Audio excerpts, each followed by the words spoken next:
మంత్రి Bandi Sanjay hot comments చేశారు. అసదుద్దీన్ ఓవైసీ నడిపే కాలేజీలో ఉగ్రమూలాలు ఉన్నాయని ఆరోపించారు. అసెంబ్లీలో ఎంఐఎం ఎమ్మెల్యేల తీరుపై కేంద్ర మంత్రి బండి సంజయ్ ఫైర్ అయ్యారు.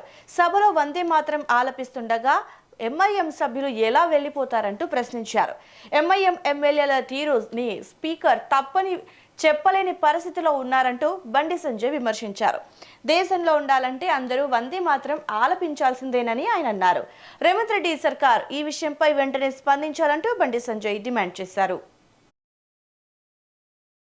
తిరిగి వందే మాత్రం గేయాన్ని ఆలపించకుండా ఇలా ఎంఏ పార్టీ బహిష్కరించడము, కనీసం ఒక నోటీసు ఇప్పుడు కూడా స్పీకర్ గారికి విషయం తెలుసా? కేంద్రము 2026లో ఉత్తర్వులు ఇచ్చిన విషయం స్పీకర్ గారికి తెలుసా? ఇప్పుడు శాసనసభ సంబంధించి అధికారులు గౌరవ స్పీకర్ గారికి విషయం చెప్పిండ్రా చెప్పలేదా? వాళ్ళకైనా తెలుసా? రాష్ట్ర ముఖ్యమంత్రి గారు సమాధానం చెప్పాలి. ముఖ్యమంత్రి గారు ఆ నిండు సభలో ఉన్నారు. మరి ముఖ్యమంత్రి గారు ఎంఏ పార్టీ యొక్క వ్యవహార శైలిని సమర్థిస్తున్నా వ్యతిరేకిస్తున్నా? వందే మాత్రాన్ని ఆలపించడమా ఆలపించద్దా? మీరు కూడా కేంద్రం ఇచ్చినటువంటి ఉత్తర్వులను గౌరవిస్తారా గౌరవించారా? ఇది భారతీయ జనతా పార్టీకి సంబంధించినటువంటి విషయం కాదు. ఇది ఈ దేశంలో ఉండాలంటే వందే మాతరాన్ని ఆలపించాల్సిందే. ఈ దేశ పౌరవులను భావిస్తే నిజంగా మేం ఇట్లా ప్రభుత్వంలో ఉండదు ఉంటే నెక్స్ట్ అధికారంలోకి వచ్చేది మేమే.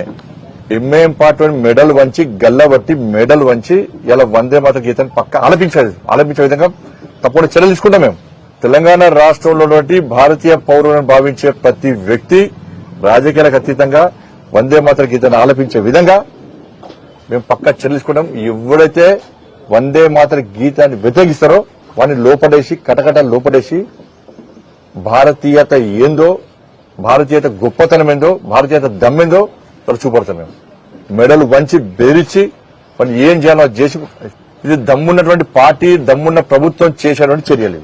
కానీ ఓటు బ్యాంక్ రాజకీయాలకు కకుర్తిపడి ఎంఏ పార్టీకి అడుగులో మరుగులో వాళ్ళ మోచేతి నీళ్లు దాక్కుంటూ కేంద్రం ఇచ్చినటువంటి ఉత్తర్వులను ధిక్కరించినా కూడా రాష్ట్ర ముఖ్యమంత్రి గారు గౌరవ స్పీకర్ గారు స్పందించకపోవడం ఇంతకంటే సిగ్గుచేటి కూడా కాదు. దీని